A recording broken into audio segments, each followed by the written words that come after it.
Have you ever just stopped and wondered, how can I be absolutely certain about anything? Well, that's the exact question that kept the philosopher Edmund Husserl up at night. And it led him to create a truly revolutionary way of understanding consciousness itself. It's called phenomenology. And honestly, it's a way of seeing the world that might just change how you see, well, everything. Let's dive in. I mean, really, this is one of the oldest, deepest questions in all of philosophy, and it's the exact problem that drove Husserl. You see, he looked around at a world just full of assumptions, biases, and what we call common sense, and he wanted to find a starting point for knowledge that was completely, totally clean, a foundation with no hidden beliefs already mixed in. So, to really get a handle on his method, we're going to follow his path together. We'll kick things off by unpacking the problem with our everyday reality. Then we'll get into his quest for certainty and the two incredibly powerful tools he came up with to get there, bracketing and something called the eidetic reduction. Now stick with me because by the end of this, you'll see exactly why this radical way of thinking still matters so much today. Okay, so before we can appreciate Husserl's brilliant solution, we have to get a really clear picture of the problem he was trying to solve. And it all begins with the way we normally, and let's be honest, quite unthinkingly, go through our day-to-day lives. Husserl gave this a name, our natural attitude.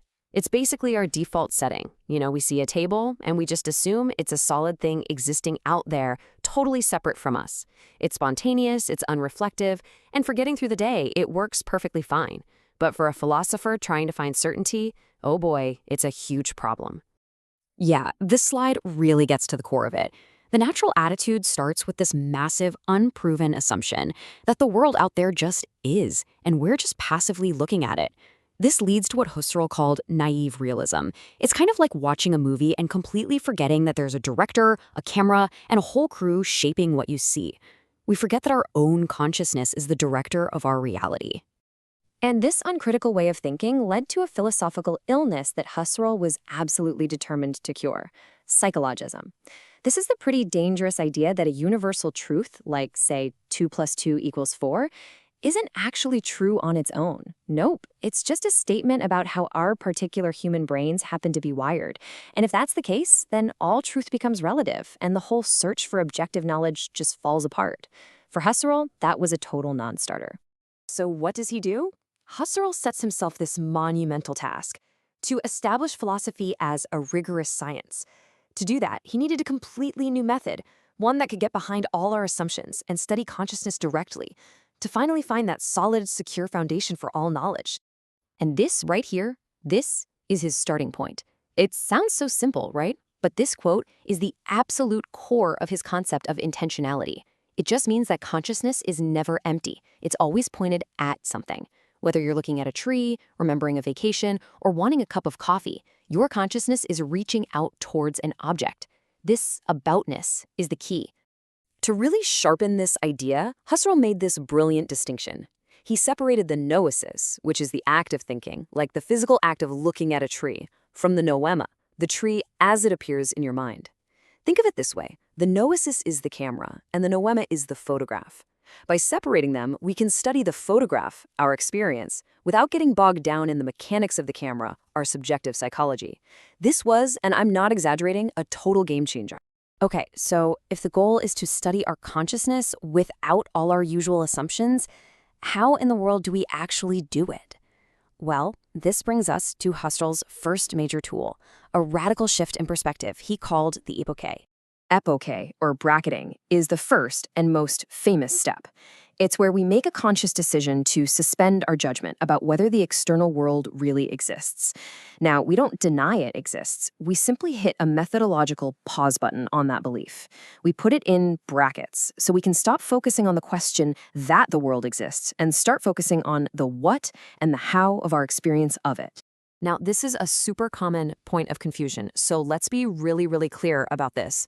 Bracketing is not the same thing as skepticism. A skeptic might say, I doubt that chair really exists. Husserl isn't saying that at all. He's saying, look, for now, I'm not going to worry about whether the chair exists or not. I'm just going to focus purely on my experience of the chair. It's a tool to shift your focus, not a claim that the world is just an illusion. All right, so once we've put our assumptions in those brackets, we're ready for the next, even deeper step. This is where we move from just looking at our experiences to understanding their fundamental nature. And this is called the eidetic reduction. The whole point here is to find the eidos, which is just a fancy Greek word for the essence of a thing. Think about it. What is the core, unchanging structure that makes something what it is? Not just this specific wooden chair, but what is the pure essence of chairness itself? That's the question this whole process is designed to answer.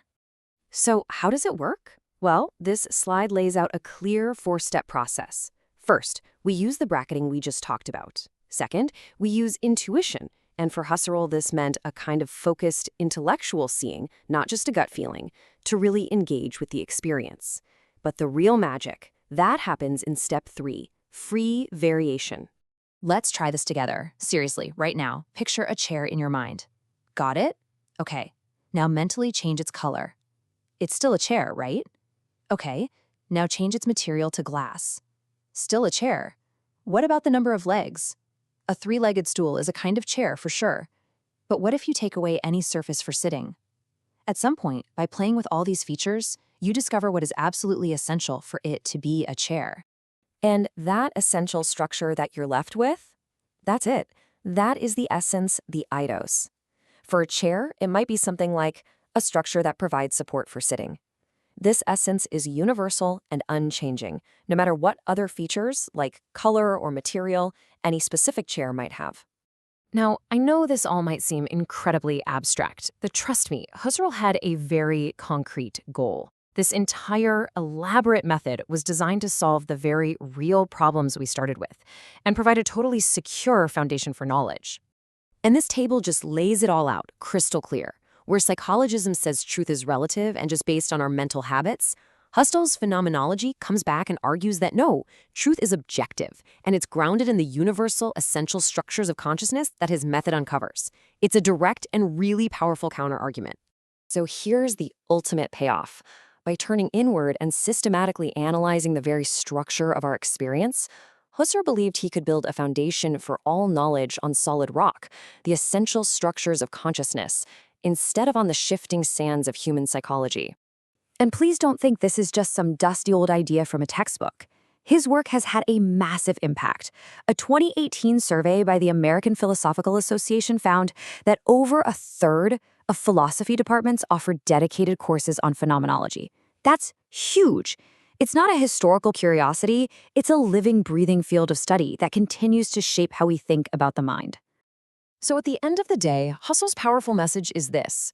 The biggest discoveries aren't always out there in the world. Sometimes, the most profound truths are found simply by changing our perspective and looking at the very consciousness that's doing the looking. So, I'll leave you with this question to chew on.